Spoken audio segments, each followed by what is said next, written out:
जलधाराएं पृथ्वी के घूर्णन गति के कारण बहाव करती है। कई कारण है महासागरीय जलधाराओं का बहने का।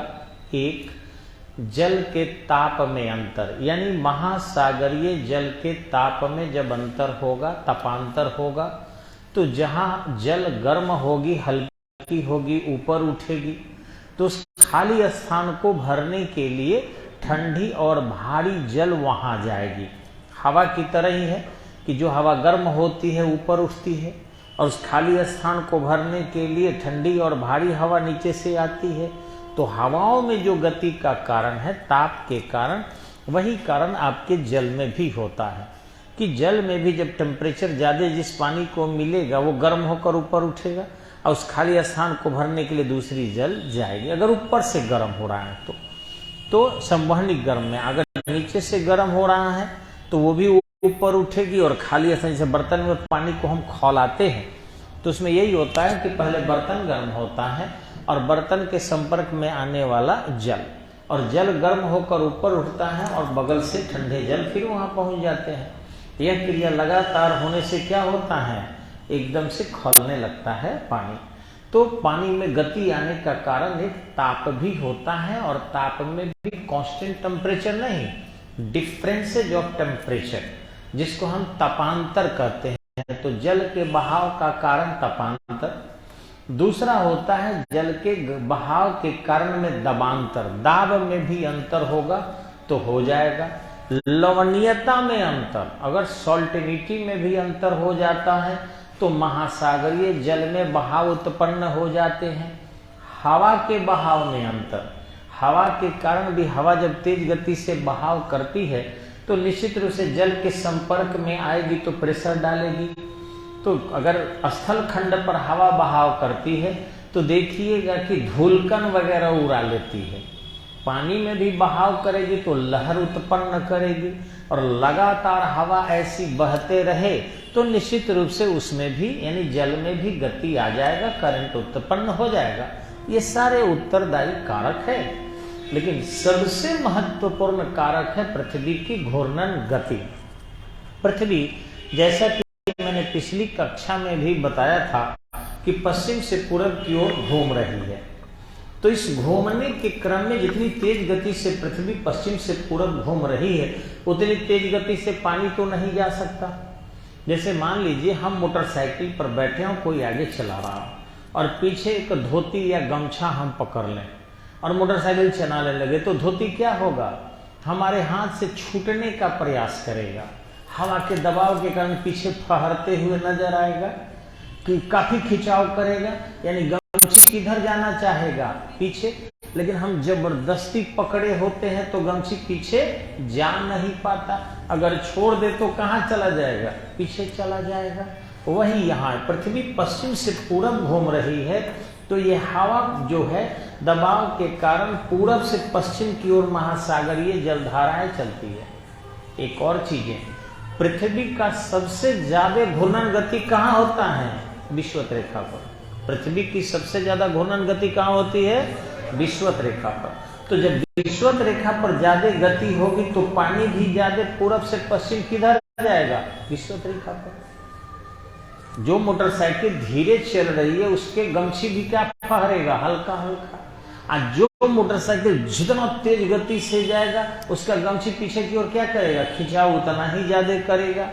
तो वही चीज है, जब पृथ्वी विषुवत रेखा पर तेज गति से घूम रही है, घूर्णन करती है, तो यहाँ तेज गति से पीछे की ओर जल जाएगा। अब जल चूंकि बना हुआ तो है नहीं, गमछी तो हम हाथ से पकड़े रहते हैं तो फहरता है, छोड़ दे तो पीछे, यहाँ बंधा हुआ तो है नहीं तो पीछे की ओर आता है। पृथ्वी पश्चिम से पूरब, तो जल धाराएं पूरब से पश्चिम की ओर बहती है। इतना क्लियर हो गया। अब आते हैं मैप पर, हम थोड़ा सा देखते हैं बोर्ड पर कि जब पृथ्वी विषुवत रेखा पर सबसे ज्यादा गति कर रही होती है। विषुवत रेखा कहाँ है पृथ्वी पर आपका, ये 0 डिग्री अक्षांश रेखा ये है। तो 0 डिग्री पर पृथ्वी तेज गति से लगभग 1620 किलोमीटर प्रति सेकंड की गति से पृथ्वी विषुवत रेखा पर घूम रही होती है। और इतनी तेज गति से अगर पृथ्वी इधर घूमेगी तो पानी किधर घूमेगा, निश्चित ही इधर से इधर की ओर ऐसे जाएगा जो पानी है। तो जब ठोस भाग इधर तो द्रव भाग इधर। अब रही बात आपको कि जब इस तरीके से पृथ्वी जो है यहां ज्यादा गति है तो यहां ज्यादा, यहां एंटार्क्टिका के पास क्या है, उत्तरी ध्रुव है, आर्कटिक के पास, एंटार्क्टिका के पास क्या है, दक्षिणी ध्रुव है। तो आर्कटिक के पास उत्तरी ध्रुव है, वहां भी गति कम। आपको पता है कि एक खंभा ले लीजिए और यहां से 100 आदमी को खड़ा कर दीजिए और एक आदमी को खंभा ऐसे पकड़वा दीजिए और उस 100 आदमी को कहिए कि चलो और मुझे रख दीजिए इस खंभा के पास। मैं खंभा पकड़ के ऐसे खड़ा हूं और 100 आदमी हाथ पकड़ के खड़ा है। जो परिधि पर खड़ा है, हम यहां ध्रुव पर माने केंद्र पर खड़े हैं, जहां पृथ्वी का केंद्र है, सेंटर। दौड़ाया जाए तो वो दौड़ रहा है, हम क्या करेंगे, हिलेंगे भी नहीं। अब दौड़ रहे हैं, अभी तक 50 कदम हो गया होगा, उछल रहे हैं। हम देखिए धीरे धीरे यहीं पर खाली शरीर को कज कर रहे हैं, उछल रहे हैं, धीरे से हम तनी सा घूम गए हैं ना। तो वही है कि जैसे जैसे त्रिज्या की दूरी बढ़ती है या परिधि की दूरी बढ़ती है, वैसे वैसे परिधि का भाग का गति क्या होता है, तेज। तो यहां पर विषुवत रेखा पर इसके सापेक्ष यानी नॉर्थ पोल साउथ पोल के सापेक्ष पृथ्वी घूमती है। तो नॉर्थ पोल पर पृथ्वी की घूर्णन गति क्या होती है, सबसे कम। साउथ पोल पर क्या होती है, सबसे कम। और विषुवत रेखा पर क्या होती है, सबसे ज्यादा। तो विषुवत रेखा पर जब पश्चिम से पूरब की ओर पृथ्वी तेज गति से जा रही है तो पानी पूरब से पश्चिम की ओर भी क्या होगा, तेज गति से आएगा। क्लियर। यानी महासागरीय जलधाराओं की सबसे तेज गति कहां होगी, विषुवत रेखा पर। और उसकी दिशा क्या होगी, पृथ्वी के घूर्णन गति के विपरीत। पृथ्वी के घूर्णन गति के विपरीत। अब पृथ्वी की घूर्णन गति क्या है, पश्चिम से पूरब। तो जल का महासागरीय जलधारा की गति क्या होगी, पूरब से पश्चिम। बिल्कुल सही, सही समझ पा रहे हैं, अच्छा लग रहा है। अब यहां देखेंगे कि यहां से पृथ्वी जब ऐसे इस दिशा में जा रही है, घूर्णन कर रही है, और यहां से जल जो है ऐसे बह रहा है इस साइड में, तो कहीं ना कहीं तो स्थल खंड मिलेगा बहाव मार्ग में। अब जहां स्थल खंड मिलेगा वहां क्या होगा, टकराएगी। पानी को अगर हम घर में ही बहा देते हैं और आगे कोई ओटा होता है, ईंट ऊंट का मेर हो, तब क्या पानी उसको पार कर जाती है, नहीं ना, वो दूसरा मार्ग तलाशती है। तो वही हम ही किसी कहीं दौड़ रहे हैं और मान लीजिए सामने दीवार है तो टकरा जाएंगे, और टकराएंगे भी तो क्या दीवार को तोड़ देंगे, उतना बल होगा तब, बल नहीं होगा तो नहीं तोड़ पाएंगे। तो इस तरीके से वहां से क्या होंगे, टकराने के बाद मुड़ेंगे किधर हो, चाहे बाएं मुड़े या दाएं मुड़े, यही पृथ्वी करती है। यहां पर जो जल मार्ग है जब विषुवत रेखा से ऐसे इस दिशा में जा रहा होता है तो दोनों ही गोलार्ध में मुड़ जाता है। देखेंगे यहां से बना रहे कि मान लीजिए यहां से चला ऐसे, एक कोई गति ले लेते हैं, हाँ, तो इसको मिटा दें थोड़ा सा ना, हरा कलर ले लेते हैं, सबसे बढ़िया दिखाई पड़ेगा आपको, ठीक है। तो यहां से मान लीजिए विषुवत रेखा से ये दोनों चला, दिखाई पड़ रहा है जी। तो ऐसे चला तो ऐसे घूम गया, और यहां से चला तो ऐसे घूम गया, दोनों तरफ मुड़ गया। वही चीजें थोड़ा हरा से कम दिखाई पड़ेगा, तो हम कोशिश कर रहे हैं कि लाल से ले लें, ठीक है। तो मान लीजिए यहां से चला, इधर से तो ऐसे घूम गया, ऐसे चला तो ऐसे घूम गया, ऐसे ही चला तो ऐसे घूम गया, ऐसे चला तो ऐसे घूम गया। अब आपको पता है कि अगर कोई भी दिशा में कोई जाए और निश्चित ही रूप से वह दाहिने भाग होकर अगर ऊपर की ओर घूमता है तो क्लॉकवाइज नीचे की तरफ मुड़ जाता है, तो एंटी क्लॉकवाइज। तो ऐसे मुड़ा तो ये क्या हो गया, क्लॉकवाइज हो गया, और ये क्या हो गया, एंटी क्लॉकवाइज हुआ। तो जितने भी महासागर है उन सभी महासागरों में विषुवत रेखा से बहने वाली जलधाराएं अपने अवरोध पर टकराती है, तो वह उत्तरी गोलार्ध में क्लॉकवाइज हो जाती है और दक्षिणी गोलार्ध में एंटी क्लॉकवाइज हो जाती है। जितनी है आपको बता रहे हैं। एक वो एक्सेप्शन आपके हिंद महासागर में हम बताएंगे, बाकी क्योंकि हिंद महासागर में जो है उत्तरी भाग में महासागर है ही नहीं। अरे भारत हो गया तो भारत के इधर पश्चिम में तो अरब सागर है, पूर्व में क्या है, बंगाल की खाड़ी है। तो महासागर रहता तब उसकी भी दिशा सही होती, लेकिन महासागर है नहीं। तो ऐसी स्थिति में मौसमिक परिवर्तन के कारण उन सागरों में या खाड़ी में थोड़ी दिशा में परिवर्तन होता है। बाकी जितने भी महासागर है, अगर विषुवत रेखा से जलधाराएं बहती है तो उत्तरी गोलार्ध में क्लॉकवाइज और दक्षिणी गोलार्ध में एंटी क्लॉकवाइज हो जाती है। ठीक है, अब देखेंगे हम आगे थोड़ा सा बढ़ के। एक कोई महासागर हम लेते हैं, मान लीजिए हम प्रशांत महासागर लेते हैं। ध्यान रखिएगा, ये भी प्रशांत महासागर है और आपका ये भी प्रशांत महासागर है। कहेंगे दो तरफ कैसे बट गया सर, यहां गोल कैसे बनाया जाए? तो इस तरीके से अगर फोटो हम लेते हैं ऐसे, तो ध्यान रखेंगे थोड़ा वाला पार्ट ले लिए, इधर वाला पार्ट इधर से ले लिए है, एक के इधर से हम घुमा दिए तो देखिए पूरा का पूरा यहां से लेकर ये आपके ऑस्ट्रेलिया के आधा ऑस्ट्रेलिया से लेकर और ये बढ़ते बढ़ते दक्षिणी अमेरिका, उत्तरी अमेरिका के पश्चिमी तट तक, तो ये पूरा प्रशांत महासागर है। अब फोटो चूंकि इधर से बनाया गया है तो थोड़ा उधर इस पन्ना को अगर मोड़ लीजिएगा पीछे से तो फिर एक हो जाएगा। इसको पन्ना समझ लीजिए, और इस पन्ना को अगर हम ऐसे मोड़ के सटा दे तो सट गया कि नहीं सट गया? तो फोटो के करने से खोलने में इधर है और इधर है। अब रही बात आपको कि एक ही है, अलग अलग नहीं है, बिल्कुल सटा हुआ।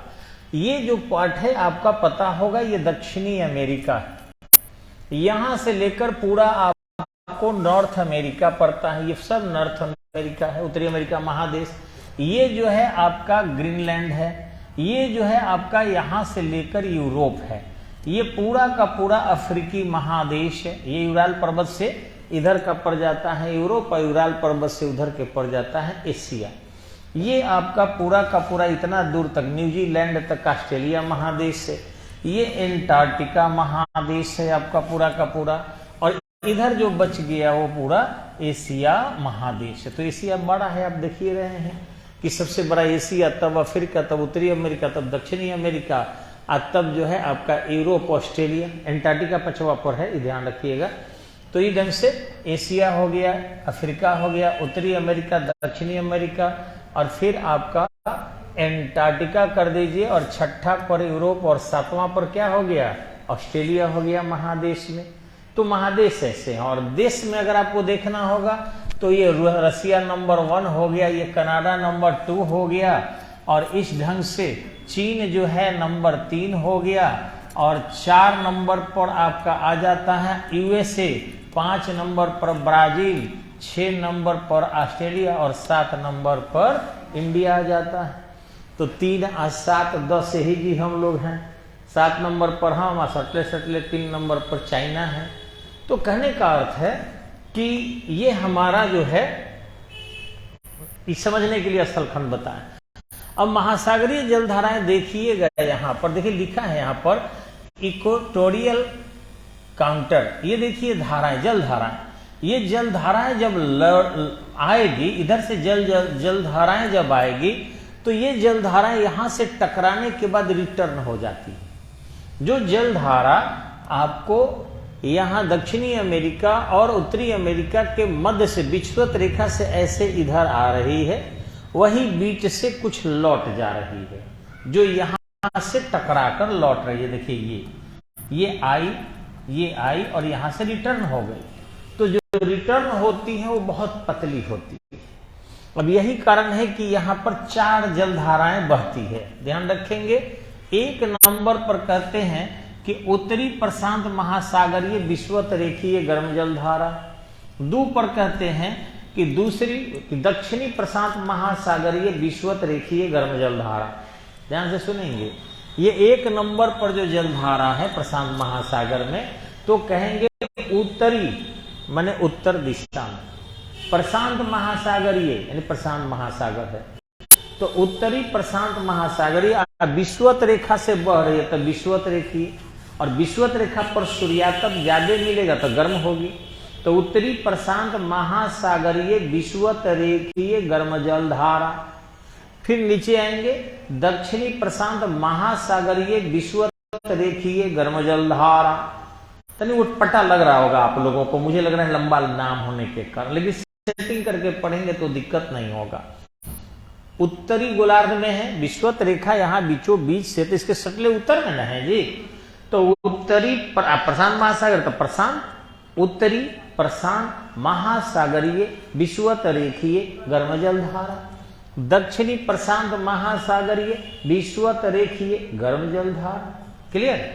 अब देखेंगे इसको मिटाकर, यहां दो और जल धारा है जो देखिए यहां दिखाया गया है, विरुद्ध वाला है, वो हेने मुड़ गया है, वो हेने मुड़ गया।